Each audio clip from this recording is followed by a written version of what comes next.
My friends, here we are today. How you doing? Birdman 316. I've got the camera sitting there, and I have the TEASE ST1 sitting here right beside you guys. You can't see. You can see the headstock right there. But over here I have the IYV Strat shaped object, just like the ST1 TEASE Strat shaped object. We're going to get some measurements today. We're going to see how different some of the measurements are, like body thickness and the nut measurement, the measurement at the 12th fret, all that good stuff. I'm just going to move this guitar just for a little bit where I can get in there a little bit better with the body to take the body thickness measurement. There we go. Alright, here we go. We're going to start off with the TEASE. Let me get this caliper machine turned on. We'll take a measurement at the nut, which we have 42.2 millimeters at the nut. 12th fret on the TEASE ST1 is 52.1 millimeters. There we go. Now, moving on to the body, the upper horn comes in at 44.1, where are you? There you are. 44.1 millimeters, and the buttocks, where the jack plate is, comes in at 44.7 millimeters thick on the TEASE guitar. Moving over to the IYV Strat shaped object, we're getting a measurement on the nut. Nut width is 44.2 millimeters. Moving on to the 12th fret, we have 54.3 millimeters. That's the width of the 12th fret. Now, we're going to go on to the buttocks over here where the jack plate is, and we'll get the upper horn just a bit on this. Whoa. Wait a minute. Let me redo that. That looked a little bit odd. Let me redo this. Hang on this thing, guys.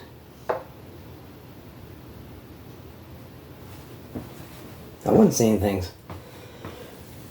The buttocks where the jack plate assembly is 46.6 millimeters.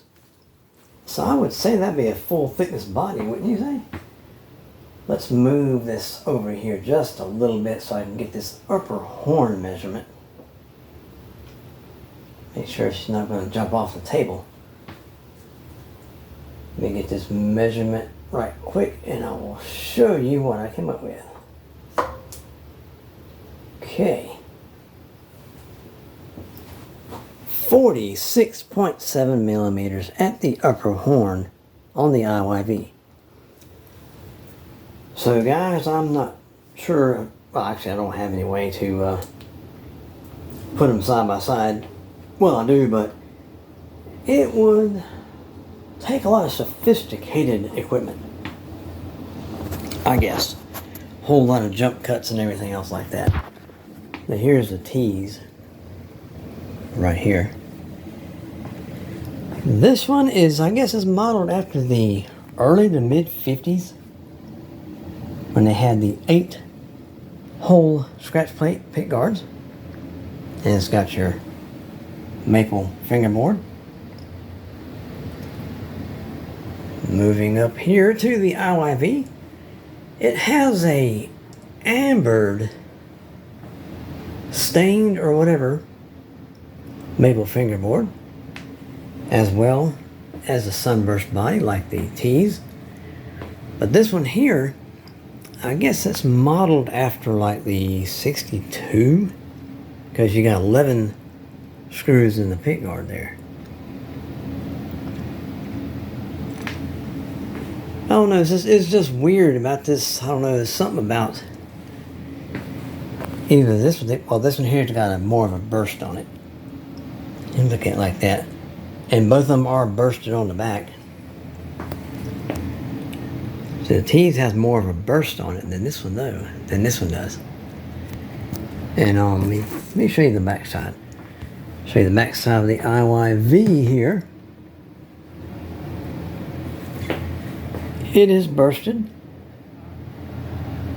and a skunk stripe. It looks like generic tuners, but nothing wrong with generic tuners if they work and do their job. If the tuners work and do their job, it doesn't really matter what brand they are, I'll guess. It doesn't seem so to me anyway. Let me put this little amp over here. I want to accidentally smack it and knock it down. Now here is the back side of the TEASE guitar. Yeah, I know I need to do something with that ground wire. I need to take that spring off and put it under the spring.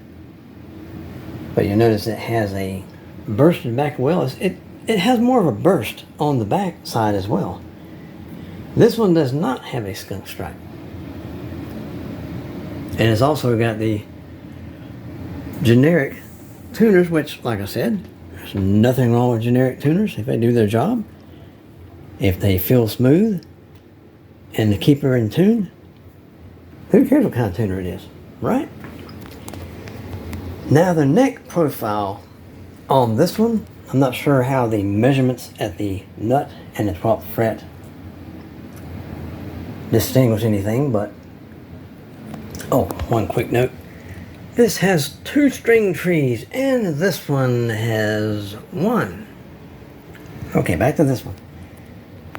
I noticed that the neck feels a lot smaller.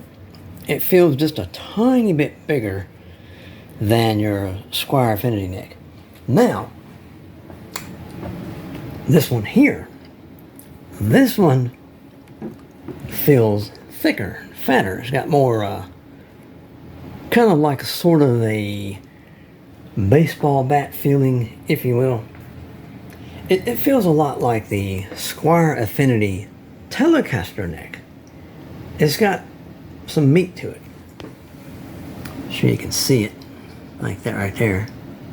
It's a pretty hefty unit there. And get down here with this one here, you can tell it's a little bit thinner. But both feel fine. Both of them feel fine. We've heard this one in sound demos. We'll do it again and we'll put it up against this one. For fun, no competition here. We're just going to see, this one right here was like 106 on Amazon. And the regular price of this one, I think it was $169 at one time, but I got it on sale. They were blowing these old models out to make room for the new ones. Because the new one has the big T on there for TEASE and all. And it has ST1 SPR for a swimming pool route. And on the back side of the new ones, on the headstocks on the back, you notice there's nothing on this one. On the back headstocks of the new ones, it actually starts with an NY. The serial number starts with an NY, meaning New York, right? Because that's where TEASE Guitars is based from. I think they're near the river, Hudson River, I think. I'm not positive. Torso, if I'm wrong, correct me on this. And get me straight, brother. Get me straight. Well, there we go. That is a visual chat waffle comparison of these two guitars here. So I guess the next time we see these two guitars, they will be in a sound demo. A fun little demo. And until next time, guys, have a great day, have a great night, wherever you are, and always remember, keep rocking. Make the world a much better place, my friends. Get both these in the shot here. There you go. Check it out. Thumbnail time. Thumbnail time! This is Birdman 316. Sayonara.